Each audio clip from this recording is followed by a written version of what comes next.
नमस्कार मित्रों। पिछले वीडियो में हमने डिस्कस किया था देशी रियासतों का विलय और राज्यों का पुनर्गठन, और कुछ राज्यों के पुनर्गठन से संबंधित आयोग के बारे में भी हमने चर्चा की थी। अगर आपने वो वीडियो नहीं देखा है तो पहले वो वीडियो देखिए, उसका लिंक हम डिस्क्रिप्शन में आपको प्रोवाइड करवा देंगे। आज हम लोग संविधान के भाग 2 के बारे में चर्चा करेंगे। संविधान के भाग 2 में नागरिकता से संबंधित अनुच्छेद का वर्णन है और अनुच्छेद 5 से 11 तक की व्याख्या की गई है। तो पहले हम जानेंगे कि नागरिकता होती क्या है। नागरिकता कुछ नहीं, बस उस देश में रहने वाले लोगों को एक कुछ विशेष अधिकार प्रदान कर दिए जाते हैं, उसे ही नागरिकता बोलते हैं। वो अधिकार कई प्रकार के हो सकते हैं, जैसे वोट देने का अधिकार है, हमें अपनी बात रखने का अधिकार है, हमें सरकारी योजनाओं के लाभ लेने का अधिकार है। तो इसी तरीके के कुछ विशेष अधिकार वहाँ के लोगों को प्रदान कर दिए जाते हैं, इसे ही हम लोग बोलते हैं नागरिकता। तो चलिए नागरिकता से संबंधित अनुच्छेदों के बारे में चर्चा करते हैं। पहला आर्टिकल जो है वो है आर्टिकल 5। आर्टिकल 5 में नागरिकता प्रदान करने की कुछ शर्तें दी गई हैं। उसमें से पहली शर्त क्या है कि जिसको नागरिकता प्रदान की जा रही है उसका जन्म भारत में हुआ हो, यानी वो भारत में जन्मा हो, या उसके माता पिता का जन्म भारत में हुआ हो। या तीसरी शर्त यह है कि जिस दिन संविधान लागू हुआ था, यानी कि 26 जनवरी 1950 से 5 वर्ष पहले से ही वो भारत में रह रहा हो। तो अनुच्छेद 5 में हमारी ये शर्तें दी गई हैं नागरिकता प्रदान करने की। अब आर्टिकल 6 में देखते हैं क्या कहा गया है। आर्टिकल 6 में ये कहा गया है कि जो पाकिस्तान से इंडिया में आए लोग हैं, यानी कि विभाजन के बाद जो हमारा भारत और पाकिस्तान का विभाजन हुआ था आज़ादी के बाद, तो उसमें पाकिस्तान से कुछ लोग इंडिया आए थे, उनको नागरिकता प्रदान की गई थी। लेकिन 19 जुलाई 1948 के बाद जो भारत में आया उसको पहले एक परमिट बनाना पड़ा था, एक परमिट भरना पड़ा और 6 महीने का इंतजार करना पड़ा था, तब उसको नागरिकता दी गई थी। ये 6 महीने का इंतजार क्यों? ये इस वजह से कि जैसे मान लीजिए कोई पाकिस्तान से भारत में रहने आया है, जो 19 जुलाई 1948 के बाद आया है, तो हो सकता है कुछ समय बाद उसका मन बदल जाए, वो भारत में ना रहना चाहे, वो फिर से पाकिस्तान में जाना चाहता हो। तो उसको समय दिया गया कि आप भारत में रहिए, यहाँ की चीज़ों के बारे में समझिए, यहाँ अगर आपको लग रहा है कि आपको यहाँ की नागरिकता लेनी चाहिए तो आप नागरिकता प्राप्त कर सकते हैं यहाँ की। आर्टिकल 7 में क्या कहा गया है? आर्टिकल 7 में ये कहा गया है कि जैसे मान लीजिए कुछ लोग इंडिया से पाकिस्तान चले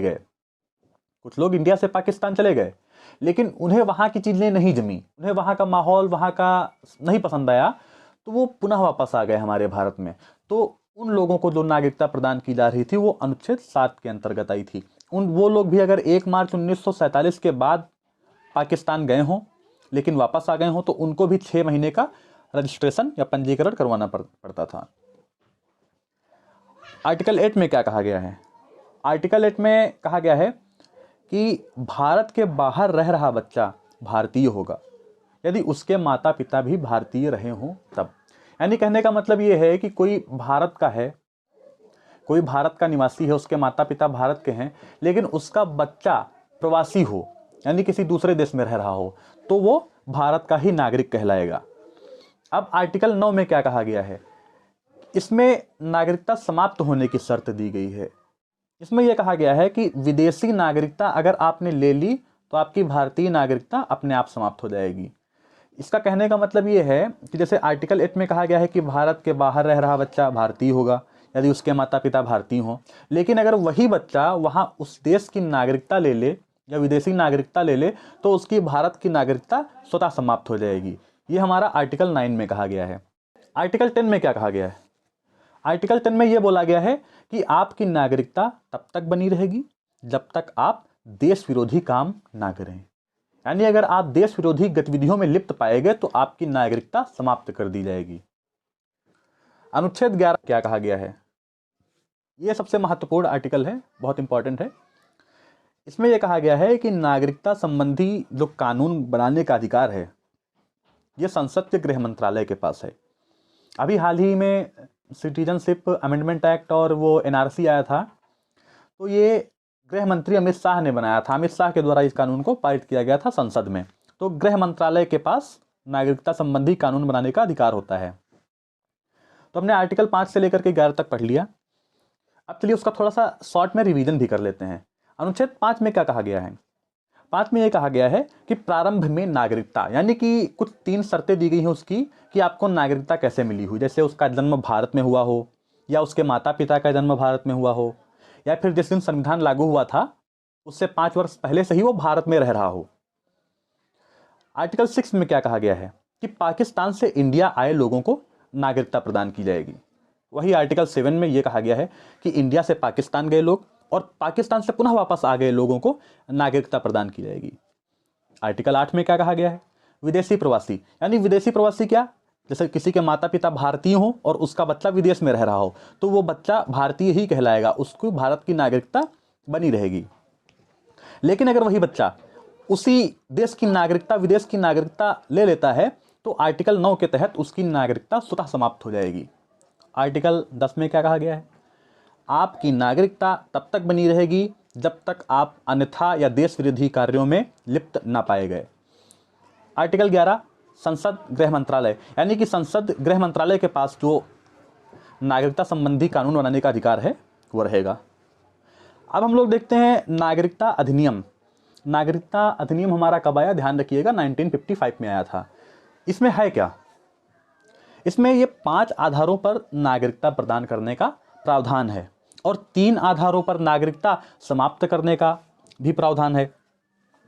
इस नागरिकता अधिनियम में कुछ संशोधन भी हुए थे। आपको सिर्फ पहला संशोधन याद रखना है, इसकी डेट पूछ लेते हैं कब हुआ था। तो ये प्रथम संशोधन हुआ था 1986 में, उसके बाद 1992 में हुआ, फिर 2003 में हुआ, फिर 2005 में हुआ था। तो अब देखते हैं कि जो 5 आधार थे नागरिकता प्राप्त करने के, उसमें से पहला आधार क्या है? पहला आधार था जन्म के आधार पर, यानी कि जिसका जन्म भारत में हुआ हो उसको नागरिकता प्रदान कर दी जाती थी। वो कहीं का भी हो, किसी भी देश का नागरिक हो, बस भारत में आकर के वो पैदा हुआ है अगर, तो उसको भारत की नागरिकता मिल जाती थी। लेकिन इसमें कुछ कमियां भी थी। कमी ये थी कि पाकिस्तान या बांग्लादेश से या कहीं और देश से लोग आते थे यहाँ पर, लेकिन उनका बच्चा यहाँ पैदा हुआ तो उसको भारत की नागरिकता मिल जाती थी। तो लोग इस कानून का दुरुपयोग करने लगे थे, यानी पाकिस्तान के लोगों ने कुछ इसका ज़्यादा ही दुरुपयोग किया था। तो इसमें एक संशोधन किया गया। वो संशोधन कब किया गया था? 1986 में। 1986 में यह संशोधन किया गया कि माता या पिता में से कोई एक अगर भारतीय होगा तभी उसी के बच्चे को भारत की नागरिकता मिलेगी। लेकिन इसमें 2003 में और संशोधन किया गया, इसको और कड़ा बनाया गया, इस कानून को और मजबूत किया गया। उसमें यह कहा गया कि 2003 में जो संशोधन हुआ है उसमें यह बोला गया कि दोनों की, यानी माता और पिता दोनों की वैलिड नागरिकता होनी चाहिए। ठीक है, अब इसमें देखते हैं दूसरा आधार क्या था। दूसरा आधार था वंश के आधार पर नागरिकता प्रदान की जाएगी, यानी कि पिता भारतीय हो, पिता अगर आपका भारतीय है तो आपको नागरिकता स्वतः मिल जाएगी भारत की। लेकिन इसमें भी 1992 में संशोधन किया गया। उसमें यह कहा गया कि माता पिता दोनों आधार पर आपको नागरिकता मिलेगी। जैसे सानिया मिर्जा ले लीजिए, सानिया मिर्जा ने कहाँ शादी की है? पाकिस्तान में। तो पहले क्या था, अगर ये 1992 या 1986 वाला संशोधन ना हुआ होता तो सानिया मिर्जा के बच्चे को भारत की नागरिकता मिल जाती। लेकिन अब भारत की नागरिकता उसे नहीं मिलेगी, क्योंकि ये कहा गया है कि माता और पिता दोनों भारतीय होनी चाहिए, दोनों का वंश भारत में होना चाहिए। तीसरा आधार क्या है?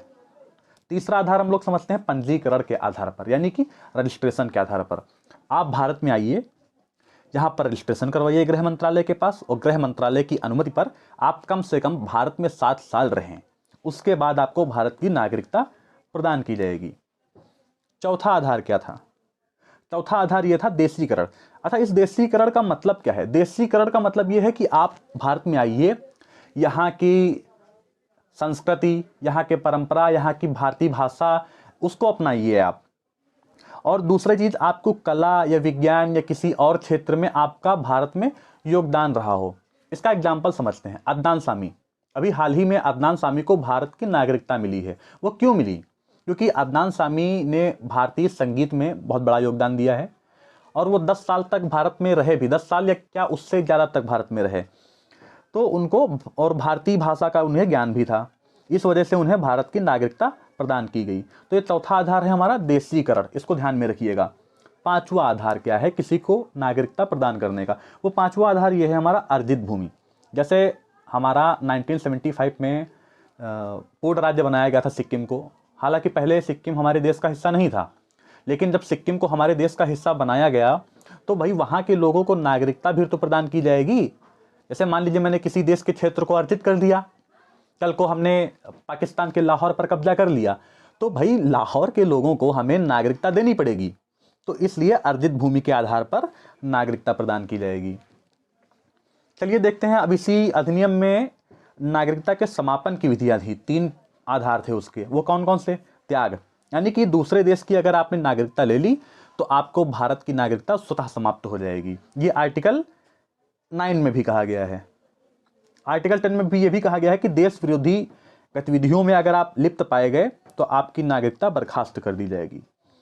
अगर आप इनवैलिड तरीके से रह रहे हैं भारत में तब भी आपकी नागरिकता समाप्त कर दी जाएगी।